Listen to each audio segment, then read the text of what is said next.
فأصحاب الميمنة ما أصحاب الميمنة وأصحاب المشأمة ما أصحاب المشأمة والسابقون السابقون.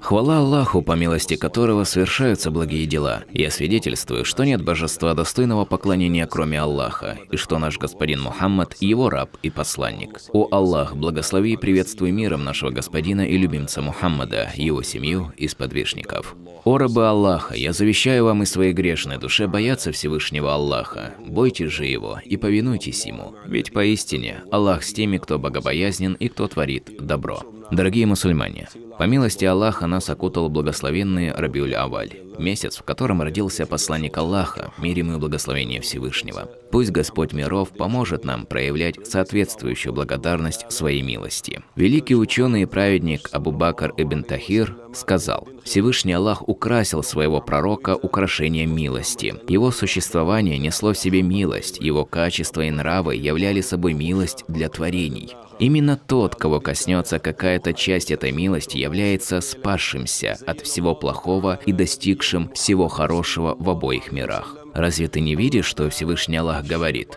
«Мы отправили тебя лишь как милость для миров». Его жизнь была милостью, и его смерть также была милостью, как он сам сказал: «В моей жизни благо для вас, и в моей смерти благо для вас». Его смерть несет для нас благо, так как все наши деяния показываются Ему, и когда Он обнаруживает среди них благое, то воздает хвалу Аллаху, а когда видит плохое, то просит для нас прощения. Пусть Аллах не лишит нас этого блага.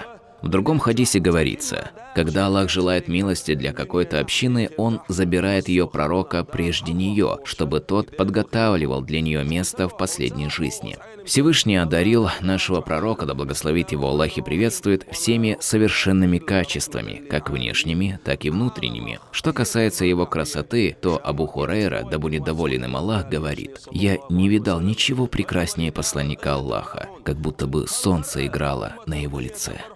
Джабир ибн Самура, да будет доволен им Аллах, сказал: «Я увидел посланника Аллаха в ясную лунную ночь, облаченного в красное одеяние. Я начал смотреть на него, а затем на луну. Поистине, он был намного прекраснее этой луны».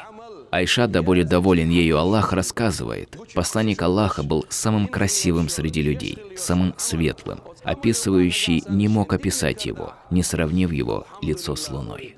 Его пот на лице был подобен жемчужине и прекрасней благовонного мускуса. А что касается его нрава с людьми, то это выше всякого описания. Али, да будет доволен им Аллах, говорит про его качества: он был самым великодушным, самым правдивым, обладал самой мягкой натурой и самым благородным нравом. Али также говорил, что на войне, когда наступал бесстрашный противник, против него всегда выступал посланник Аллаха, да благословит его Аллах и приветствует. Однажды, когда в Медине раздался ужасающий крик, и люди выбежали из домов посмотреть, что случилось, то увидели, что посланник Аллаха уже возвращался с места, откуда раздался этот крик. Он был самым смелым и отважным человеком в мире. Всевышний сотворил весь мир ради него, а его сотворил ради себя. Посланник Аллаха, мир ему и благословение Всевышнего, сказал: «Я являюсь для вас самой счастливой долей среди пророков, а вы для меня самой счастливой долей среди общин».